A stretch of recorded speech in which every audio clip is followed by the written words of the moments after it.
So next complaint వచ్చేసి మనం చూడండి రెస్పాన్స్ అవ్వకపోవడం. ఇప్పుడు చూడండి నేను ఇప్పుడు చూపించే కండిషన్ చూడండి. ఇప్పుడు ఈ కండిషన్ వచ్చేసి దీంట్లో ఎలా జరుగుతుందో చూడండి. ఇది నో రెస్పాన్స్ అనమాట.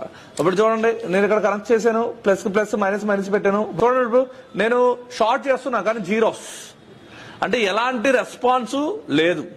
ఓకేనా, దీన్ని మనం రెండో కండిషన్ గా తీసుకుందాం. ఫస్ట్ ఏ కండిషన్ బిఫోర్ ట్రిగ్గర్, ఇది ఏ కండిషన్. రెండో కండిషన్ ఏంటంటే నో రెస్పాన్స్, మనం ట్రిగ్గర్ చేస్తుంటే ఎలాంటి రెస్పాన్స్ రాదనమాట.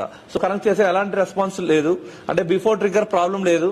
నెక్స్ట్ సో చూడండి 56 వదిలేగానే రిటర్న్ 0, అంటే ఇది ఒక కండిషన్. అంటే ట్రిగ్గర్ చేసినంతసేపు రీడింగ్ వస్తుంది, ట్రిగ్గర్ రిలీజ్ చేయగానే ఏమైపోతుంది 0 అయిపోతుంది. స్టక్ అవడం అంటే ఎలాగో చూద్దాం, హ్యాంగ్ అయిపోవడం అనమాట. రీడింగ్ వచ్చేసి ఒక దగ్గరకు వచ్చేసి ఏమైపోతుంది స్టక్ అయిపోతుంది. సో చూడండి 113 రిలీజ్ చేసాము. సో చూడండి 113 దగ్గరకు వచ్చి ఏమైపోయింది స్టక్ అయిపోయింది.